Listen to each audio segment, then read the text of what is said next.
when was the last time you cried? Yeah. Last week. For real?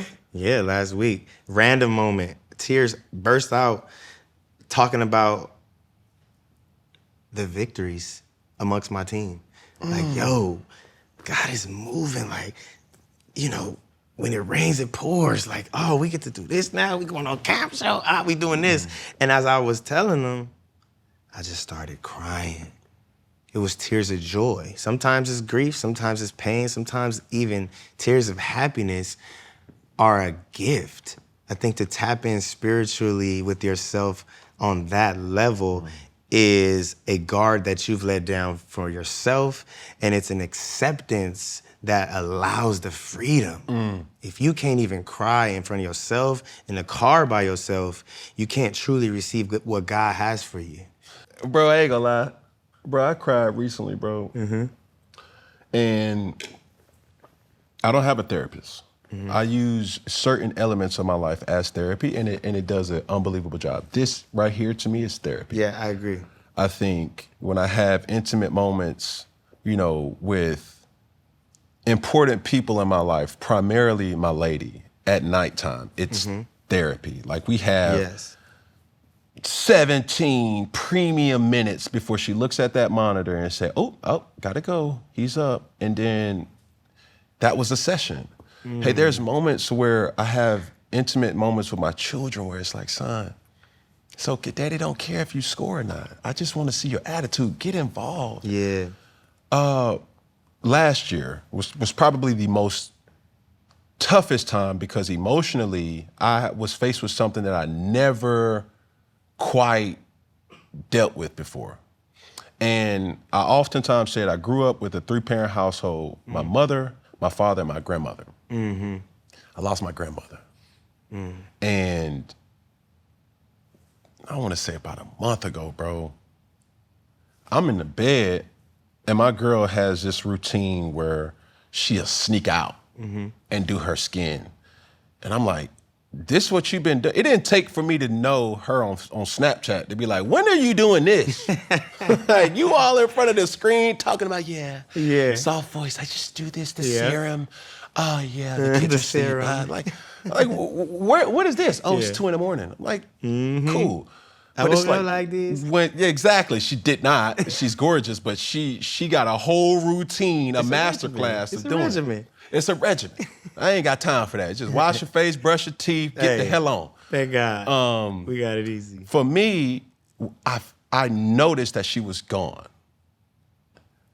And I cried because there was something in me that I felt my grandmother's presence. I don't know what it was. Yeah, it could pop up, It right? hit me, bro. And I'm looking back.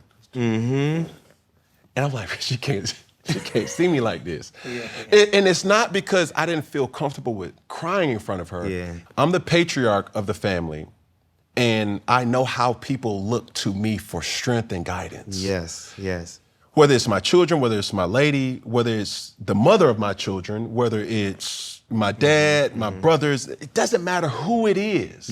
It's not that I'm afraid, it's just to say I'm okay with releasing this way. It's not to hide, because I have cried in front of her before. I have cried in front of my children before. I have cried, but it's something about who's crying and what are they crying for that I'm like, I gotta get it out. And this is the only way. It's not to hold resentment. It's not to hold, like, I'm tough, I gotta keep fighting. And yeah, football taught you that. It's like, okay, ooh, he hit me hard, but I'm gonna hit him hard, hard. It's that emotion that it gets unlocked with gratitude, with grace. It's just like, man, what you teaching me right now? Like, what's happening? Reward. What's the message? And that's why I appreciate relationships, because I don't talk to a lot of people. Hell, I don't even talk to nobody. I think I deal with it in a way where I'll figure it out. But you've been able to identify certain emotions, and it's an ongoing inside joke here where it's like, you lean in, you know what I'm saying? It's like, you literally take it and say, hey, let's talk about this. Yeah. Let's react to this. How have you been able to do that, especially for a Black man having so much responsibility and navigate through your family? So. Yeah, I think it's a lot to be a man, to be a Black man in today's society, all of the things. And we're not supposed to cry. We're supposed to be strong. Like you say, though, you want to be looked at as the strong, person that people could lean on when they're sad. Yeah. If our leader is sad, if our leader is crying, where's the ship headed? Yeah. But that is the whole thing that society has placed on us to where we're not supposed to. We're supposed to be bigger than life. We're not supposed to cry. But my thing is, you are. Yeah. You are. They were wrong. It's cool, they were wrong. Erase it. Erase it. Make sure you're crying for the right times and the right moments and the right people, because it could be weaponized against you under the wrong terms and situation. If it's a woman that is not gonna really be there for you and she gonna run and tell a group chat. If it's a homie that's gonna, what I'm saying? If it's a homie that's like gonna laugh at you like, oh, nigga, like you said, then it's like that ain't your person and that ain't your safe place, which is cool. Yeah. But it is important to find that place and that person, even more so than being able to get it off alone, because there's healing when two or more are gathered. When somebody is with you and able to help you confide, it's like there's something that unlocks in your brain that someone understands me. Yeah. Did you grow up emotionally aware? Nah, I grew up holding it all in. I think that's why now I'm able to write these songs as a new understanding. So I'm sorry to cut you off, because like that right there, that's where I want to go. I want to go down that street. Yeah. At what point in time, because I think we take a segment to trauma bond real quick.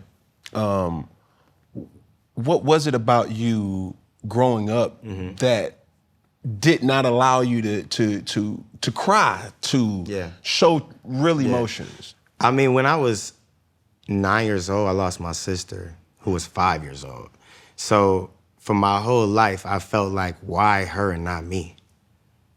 I was the one that had asthma. I had an asthma attack. Parents came and got me, made sure I was good. They was away for a trip. And the next day, it was like, yo, now Monique is sick. And it was like a thing now where we was gonna be back the next day anyway. I was like, all right, well, we gonna be back tomorrow, so you think she cool? She should be cool. Next call, we called the ambulance. She's in the ambulance, taken to the hospital. So now my parents rushing, now we going to the hospital. Now it's like, wait, what happened? And from then on, I think I've lived with survivor's remorse.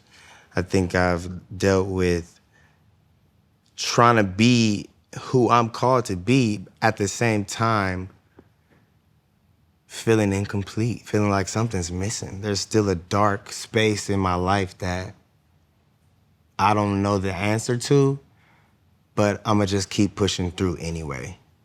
And that has been my focus and character and outlook on it all, because it's just like, this is who I am, and I'm forced to deal with these cards. Have you ever been able to cope with that loss? I think the best thing that happened is interesting. My sister's name was Monique. My mom and dad had another daughter. Her name was Dominique. So now I have a sister, and I feel like the spirit of camaraderie, companionship, everything is, God is like, yo, I got you. You know what I mean? Not as a replacement, but as a comforter, as a friend, you know? Well, I don't think, and this may sound crazy, but I've never been able to cry growing up without it being attached to sport.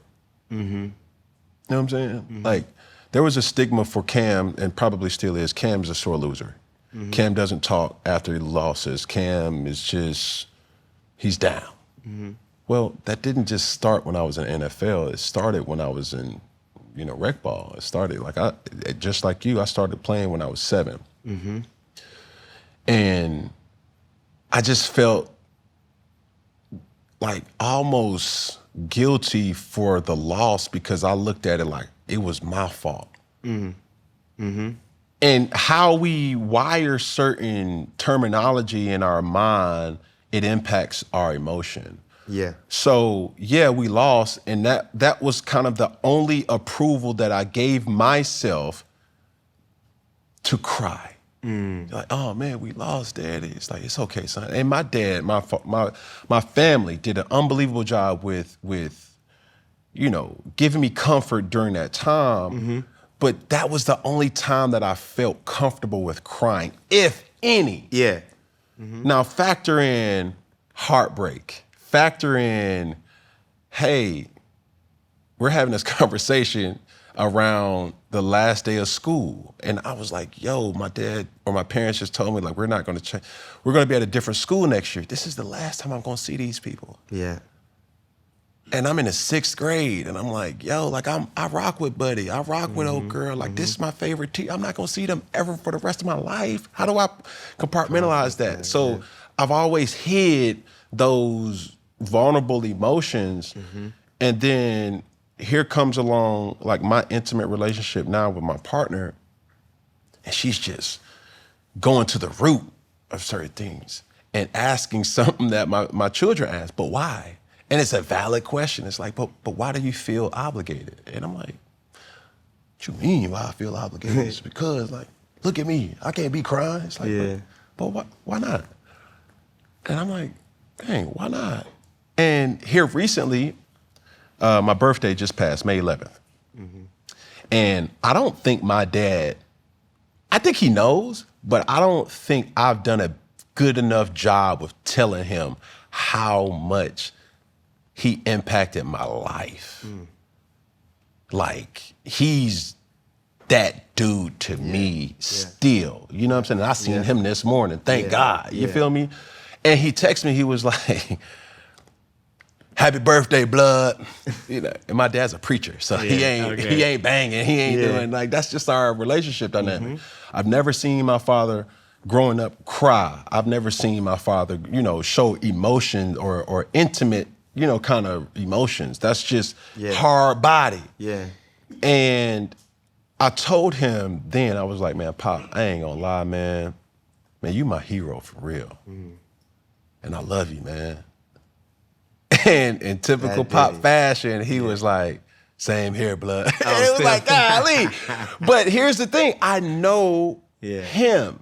And I think growing up, being so in tune where you're so locked in with emotion that you can see others' view or vantage point outside yours.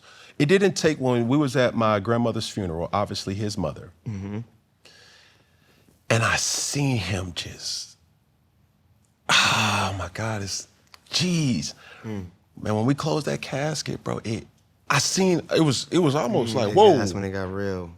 I'm like, who is this? You know what I'm saying? Yeah. And that message isn't to poke fun. That message is to say, man, my dad crying for so many years, he didn't. So when I ask questions about crying, it ain't to show emotions. It's like, yo, bro, like, it's okay. Black men can cry. Yeah. And you can be around people that, like you said, if you don't get it, I can't deliver that version of myself to you. That's it. But if you do, bro, it's like, man, like my partner Peg, he always say, man, I love you, man. I was like, man, stop all that weak ass. Like, but it's like, nah, bro, I love you too, dog. Like, I genuinely do. Yeah. Like, not on no kinky stuff. It's just like, bro, I genuinely care about you, bro. I want to see you succeed.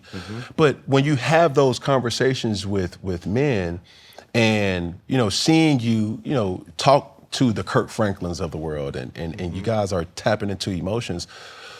What would you say to, men that suffer from too strong? Yeah. When you said, why not? It's like, I can't cry. And she's like, why not?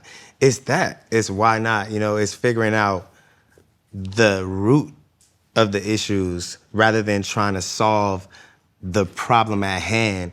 Find the root of when it happened to truly heal that part that started the trauma.